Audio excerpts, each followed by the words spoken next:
Acidosis is a concept that's been known for 100 years, and primarily it's very different. Acidosis is very different from an acid stomach. And so people get confused and they're saying, oh, hold on, but this is not good. It hasn't been. There are thousands upon thousands of studies that have looked at acidosis in the blood, in the body, and food related to it and lifestyle related to it. Thousands of studies. When somebody says acidosis is a load of rubbish, please, they're probably getting confused with an acid stomach. So let me explain that really simple explanation of what the two are. But to begin with, the acid scale or the pH scale is 0 to 14. 14, it's alkaline, and up here you've got things like your drain cleaner, Drainos and so on. Down here, you've got 0, hydrochloric acid is 1. In your stomach, you're after a pH of 1.5 to 3 to digest, and I'll tell you that in a minute. And in the middle, you've got 7. In our body, in amongst our cells, and in our blood, we want a pH of about 7.4. But what's critical about this whole stage here, this whole spectrum, the pH scale, is that every single step is a multiplier of 10. So 7 to 8 is 10 times higher.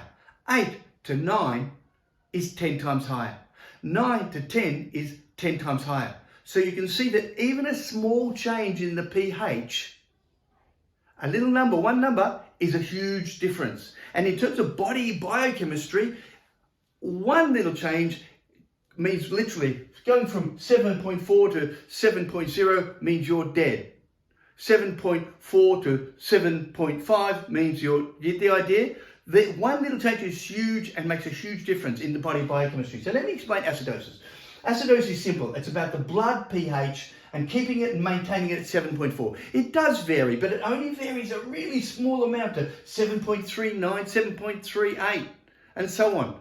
7, and then it goes up, 7.41 and 7.42. It does vary, but it's trying to keep it at that 7.4 level as much as it can. And I'll show you in a moment how it tries to keep it in that balance. Similarly, all the cells in your body, all these little cells in here, and all the liquid in between them called the interstitial fluid, is how it has to be maintained at this perfect pH. Otherwise, the biochemistry stops. All of the mechanisms of the proteins and the enzymes that do all the work in the body rely on a perfect level pH. So when we talk about acidosis, we're talking about the cell pH and the blood pH in the body.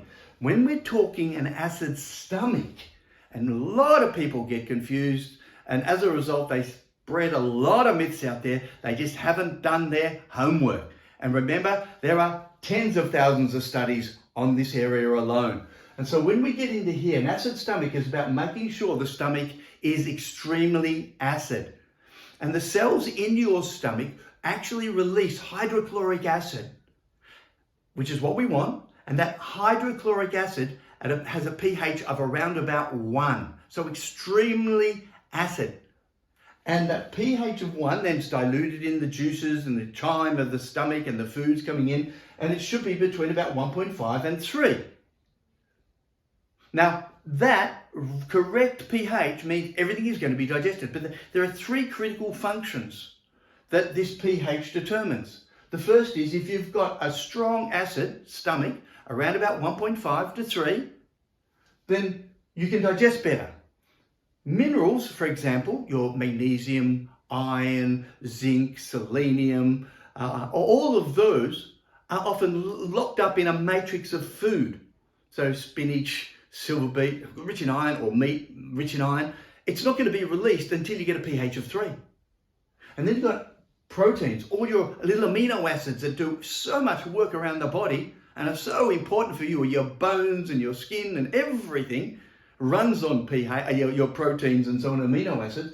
These are locked away in these molecules that are all tight and and they can't be digested until you have a pH of 2. And then they open up and the enzymes can get in there and start breaking them down. So you need that pH to be very, very low, very strong stomach acid. The second part is that a strong stomach acid protects you against toxic bacteria and viruses and fungi and microorganisms when you're eating, when you're breathing. Millions millions and millions of microorganisms go through our system, go into our digestive system. If you don't have a strong stomach acid, what's to stop them? It is the first line of protection, a barrier that actually stops them getting in there. They get burnt. Literally, they get burnt from the acid. And so if any get through, it's only a small number. So it's absolutely critical. If you're traveling, if you've heard of Bali Bali, or you get some form of food poisoning when you're traveling, probably because your stomach acid isn't as strong as it should be. So what we want to do is make sure we have a pH of 1.5 to 3, and maybe even supplement. A good example of that is apple cider vinegar. And of course, I've got lots of other videos talking about this aspect of it, so I'm not going to go into depth, but check those out. See what I've got on all these different parts of digestion. But you need that toxic barrier, that barrier there to stop the toxic bacteria getting in. And then finally, the pH of the stomach sets off a communication network going through the rest of the body and the rest of the digestive system. And if you don't have a strong pH, then the sphincter won't open. This muscle here that goes into the small intestine after the stomach won't open, it'll stay closed. And so all the food sits in the stomach and you go, oh, I've got indigestion, oh, I've got reflux, oh, I can't digest. It's not enough acid in the stomach. So it opens the sphincter. It also opens what's called the migrating motor complex, and that is all the movement of the muscles through all of your intestines. It kickstart that whole process. And in addition, it also talks to your pancreas and your gallbladder to start releasing other things. So your pH down in your stomach is absolutely critical for all those actions through your digestive tract. So you have to get that right. But remember, it's very different from acidosis. Understanding acidosis is about understanding that all your body is trying to do is keep the pH range, that acid-alkali range, in this perfect little narrow range, about 7.4. And it does this in the blood and in all the cells and all the liquid or the interstitial fluid around the cells. And it's trying to keep it in that perfect range, because in that perfect range, all of the things that get metabolized, all the enzymes and metabolic activity in there is happening at a perfect rate for your body. So it's functioning ideally. And in the blood, it's 7.4. Now, if it drops to 7.35, that's a low range, and it's already saying, hey, you've already got chronic metabolic acidosis.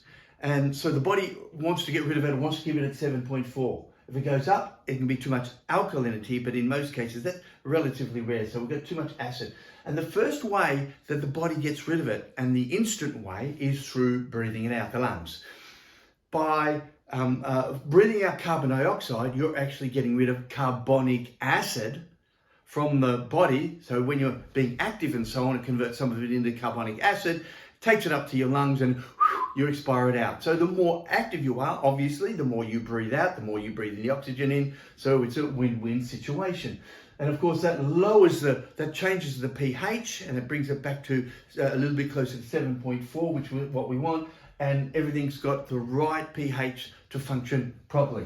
The second range, or second mechanism, which is much longer term and in a sense more important than what we're dealing with here today, is the kidney. And the kidney is the second big elimination device for acid.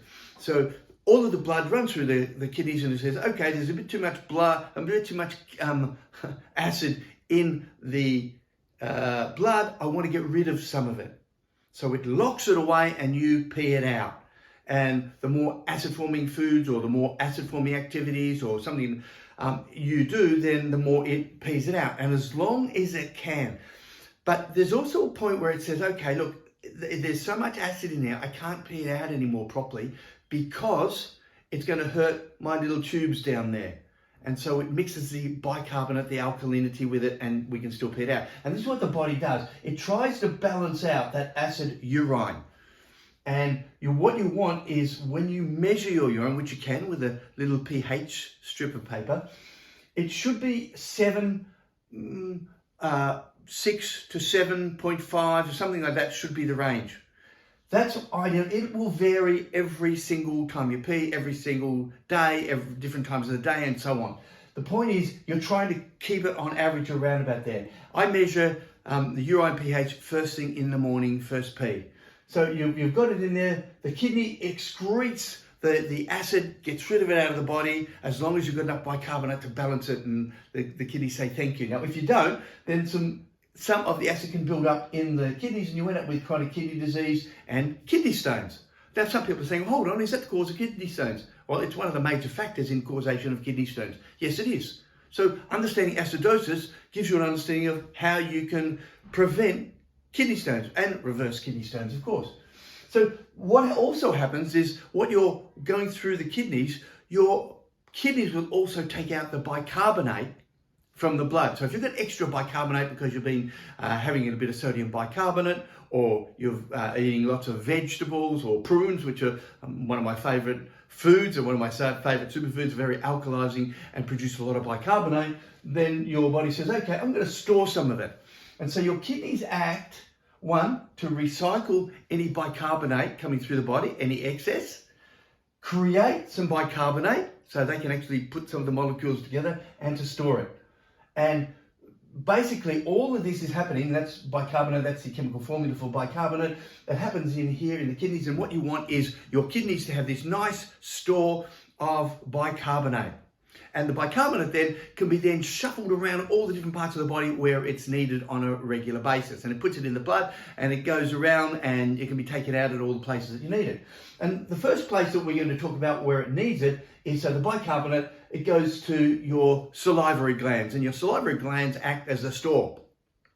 So when you're producing saliva there, your saliva should have a pH of around about 7.2, 3, 4, 5. Now, if it is, that's ideal, because that's the right pH that stops everything in the mouth causing tooth decay and dental caries and gum infections and all those type of things. So you're after this nice balanced pH. Now, that's another place that you can measure your pH. You can get a little bit of saliva onto a spoon, test it, and ideally, that's not going to change much at all. It should always be around about 7, because that is your bicarbonate store. It's come from literally your kidneys, and it goes to your salivary glands and it's stored there. It's not going to go up and down like your urine level does. Now, if you don't have that right pH, you're going to end up with tooth decay and periodontal disease. Secondly, we go down, and another important area, it goes all throughout the body, but another important area is your esophagus and your stomach lining. And literally your epithelial layer, first layer of cells all the way down, have a little store of bicarbonate, so that if you have something a little bit acidic, e.g. some Coca-Cola, which you don't drink, of course, or orange juice, lemon juice, vinegar, diluted, of course, you have some of that, then what your cells will do is experience a little bit of sodium bicarbonate, and it will alkalize it or neutralize it so that it doesn't burn your esophagus. Now, if that's not happening properly, then you may be ending up with something called LPR, laryngopharyngeal reflux, and that's a constant clearing of the throat that often happens. And again, I've got a whole video on that if that is an issue with you. And so that's happening to your esophagus. Now, we have the same in the stomach. The stomach produces lots of hydrochloric acid to digest it, and we need strong acid. We need a low number, a pH of 2, 1.5, 2, maybe even 3, keep it really down low, but that strong pH digests everything properly and protects you. And that strong pH, if you didn't have bicarbonate on your mucus layer and your cells in your stomach producing or releasing some of it, then you would end up with, your whole stomach would be just stomach burn and stomach ulcer. And so your bicarbonate is stored in those stomach cells to actually protect it from burning from the acid in your stomach, which you do need that acid in your stomach to prevent ulcers. Now, the next major one is the pancreas. So I'm kind of working through the digestive system here. And the bicarbonate is sent to the pancreas, and the pancreas acts as a store. Now, the reason it's so important for the pancreas is because the pancreas produces lots of hormones, things like insulin, but it also produces digestive enzymes, and it helps store bile. There's all these things that go through or coordinate it all. And your pancreas literally sends out bile, and in that bile, it's got sodium bicarbonate in it. And the sodium bicarbonate and in the bile then goes to the small intestine. And the small intestine therefore has a pH of around about 7, which is ideal. And then it becomes slightly acid, and then all the enzymes start digesting. But if you don't have sodium bicarbonate in store in your pancreas, you end up with pancreatitis. You'll end up with bile stones, insulin resistance, and diabetes 1 and 2. They're some of the functions of the pancreas, and they go awry if the pH is out of balance. So what we're after is making sure we've got plenty of bicarbonate coming in, going in, storing in the pancreas, and then going into the small intestine. If it gets in the small intestine and you don't have enough sodium bicarbonate, amongst other things, it actually stops the movement of everything through the intestines. And one of these conditions that results from that is called SIBO, small intestinal bacteria overgrowth. And it's happening because the pH is out of balance in the small intestine and because it's not moving through correctly. And that all relates to literally the pH and the pancreas store and everything getting there. Now, one other one I thought I'd put on here just to highlight to people how important it is that all of the reproductive tracts, all of the lines that take the semen out and protect around the egg are all balanced in their pH. And if the pH is out of balance and you don't have enough bicarbonate store in your kidney to circulate around the blood, then you end up with sperm motility problems, lower sperm motility, lower fertility rates, a whole raft of these conditions. And that's why the pH is so important, because if it's not being balanced in the kidney properly, if there's not enough to store, to manufacture, recycle and store in the kidney, then it can't get to all these places to balance the pH so that all the chemistry of the body can work. The question you're probably asking now is, where does all that acid comes from? Well, it basically comes from everything we're doing. I've summed it up here. So the acidosis, there's something in the scientific literature, and remember there are thousands and thousands of these studies, okay? And there's something in the scientific literature called the net endogenous acid production, or NEAP. And NEAP is just all the acid that's produced in our body and how it comes to be formed in some way. And the first one is metabolism. Every time we use up a little bit of energy, we use up a bit of oxygen to create some energy around the body and a bit of glucose in that, it produces a little bit of acid and the body wants to get rid of it. And of course, as I've said, I've described how it gets rid of some of it through breathing out, through carbon dioxide, and others through the kidneys. And so we've got the lactic acid in particular produced there. Now, a big source is also our diet, and processed foods, meat and a whole raft of these other things are very, very high in terms of acid producing or production in our bodies, in our cells. And the cells get rid of them so that they can do the normal metabolism things. And then it goes around and the body has to find a way to eliminate it. And the two terms that they use in the scientific language are the dietary acid load, DAL, or the potential dietary acid load. And these are basically just describing the food and how much acid or alkali they will produce. For example, prunes are -10, which means they're very alkaline, very good for you. Sultanas and raisins are around about 6, 7, 8, 9, things like that. Whereas you've got your other foods like cheeses and so on about 2, and then you've got some of the meats up 5, 6, 7. So the whole point is to find that balance, and they've got them already broken down into lots of tables and used extensively in the scientific literature. So we've got the dietary sources of them. Then we've also got some that we produce in our body as a result of the gut activities. And the first one is low stomach acid. Although it's not to do with the acid stomach, if you've got a low acid stomach, it means correct digestion isn't occurring. If correct digestion isn't occurring, you're not getting the minerals, and you're getting a dysbiosis later on, and perhaps SIBO later on that I've already mentioned, and all of these things can be acid forming. And so what we need to know, good gut health leads to a healthier alkaline environment. And diarrhea is a major cause. If you have diarrhea, colitis, diarrhea, inflammatory bowel disease linked with all that, then things are moving through too fast and your body can't absorb the minerals like magnesium, and it can't absorb or utilize the bicarbonate like it normally does when everything transits through at that perfect rate. And so we've got that happening at the same time. You've also got pharmaceuticals, and a common one is metformin.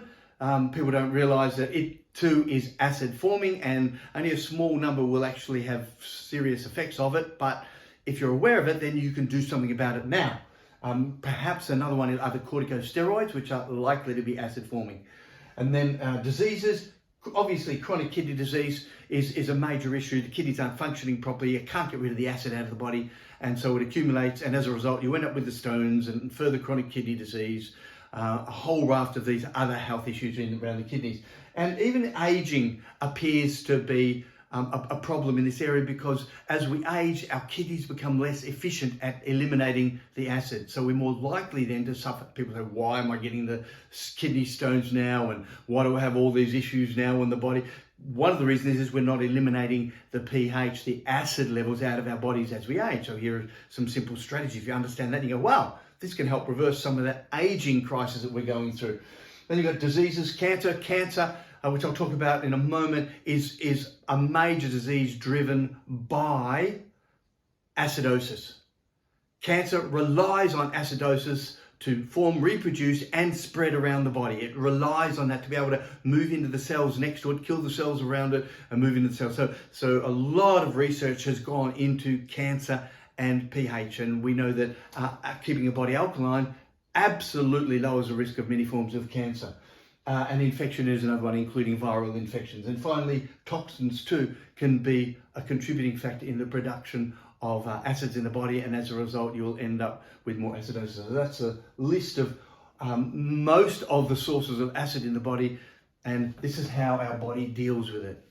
Acidosis can have a profound impact on our health, and the two major ways that it does that is through metabolism and pH chemistry, basic pH chemistry.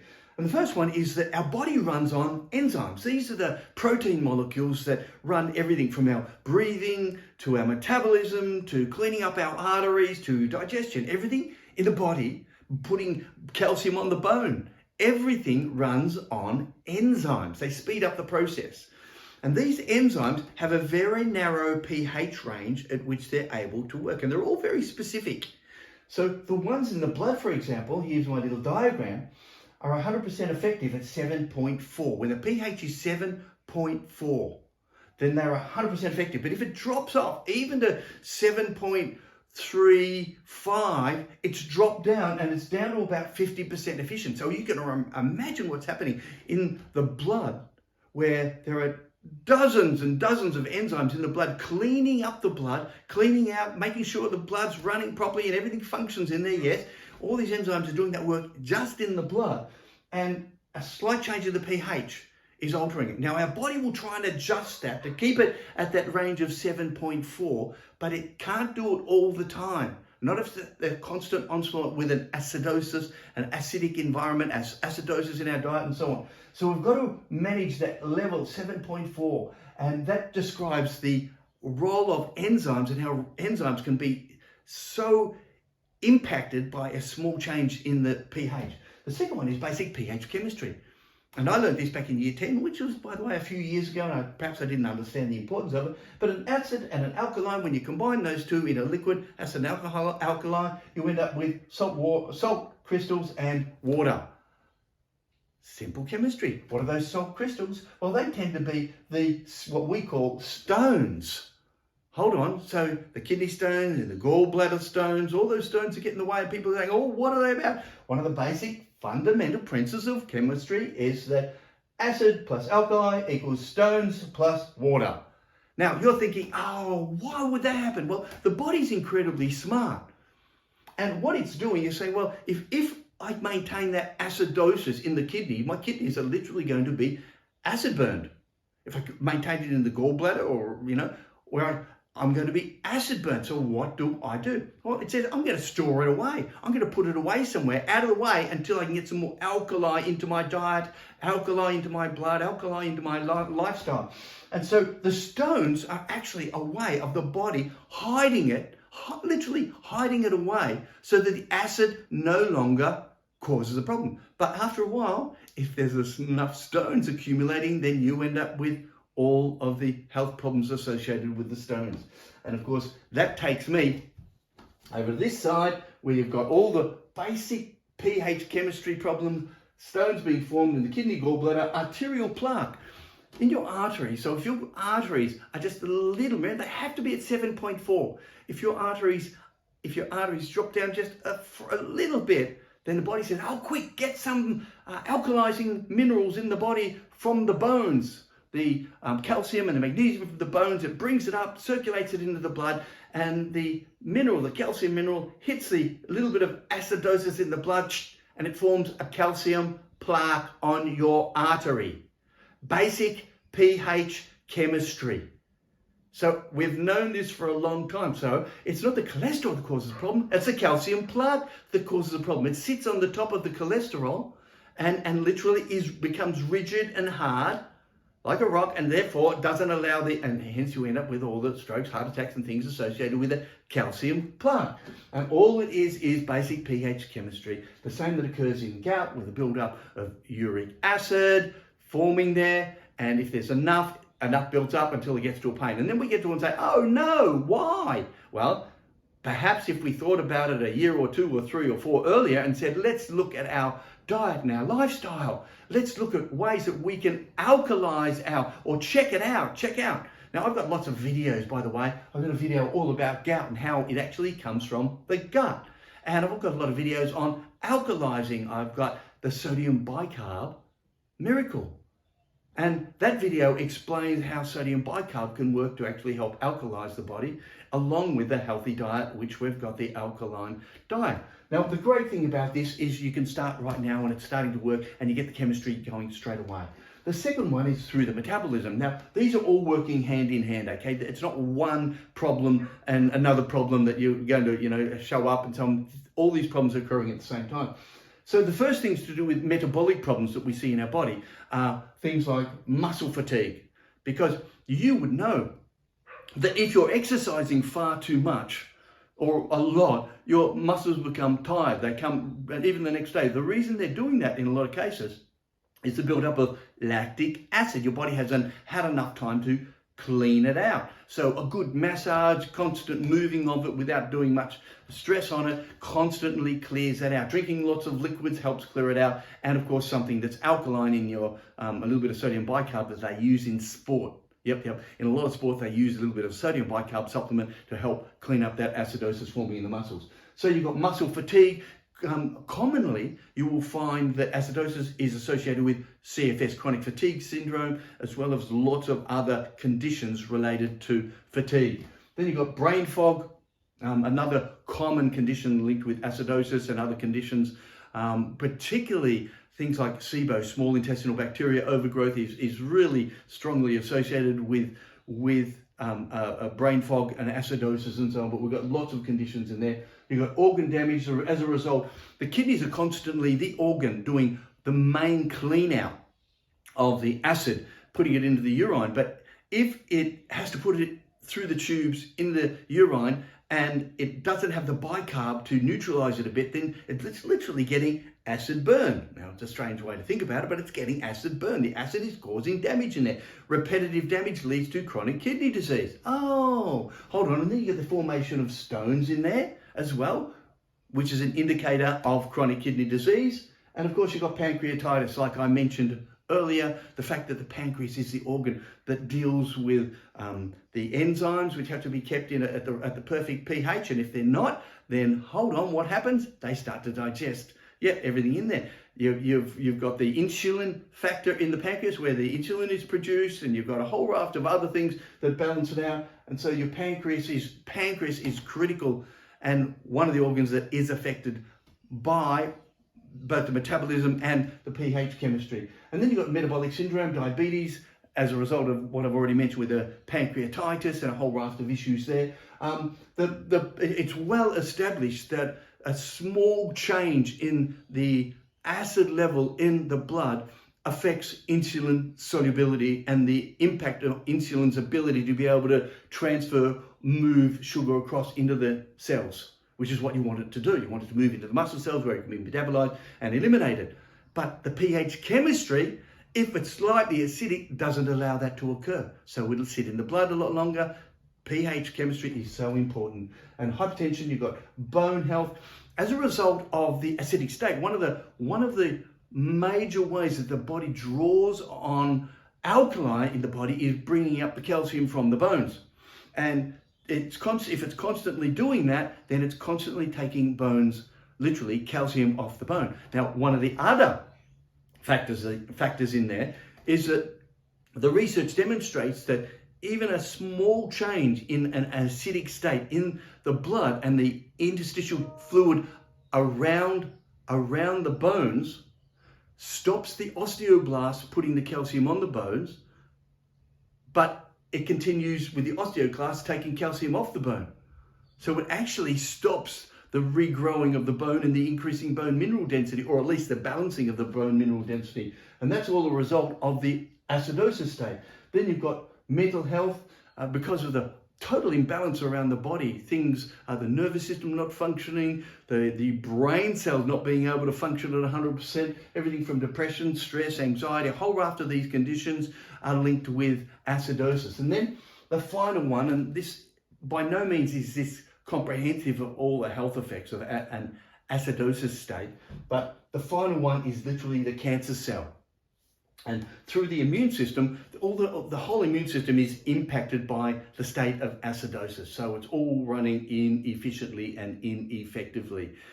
But where it comes and really shows you the importance of this is the cancer cell likes being in a state of acidosis. It thrives in a state of acidosis. Now, this has been known since about 1831, a long, long time ago. And Otto Warburg won the Nobel Prize for demonstrating that cancer cells don't need oxygen, but can metabolize sugar into energy for the cancer cells to expand. But in the process of doing that without oxygen, it's called anaerobic. So this anaerobic respiration or glycolysis then produces more acid, which it then pumps into the liquids and interstitial fluid all around it and enables the cancers to grow and spread and metastasize around the body. This is one of the impacts. There are many factors there in terms of cancer and acidosis spreading around the body, and a lot of studies out there, many studies demonstrate how this all works. So it's well established.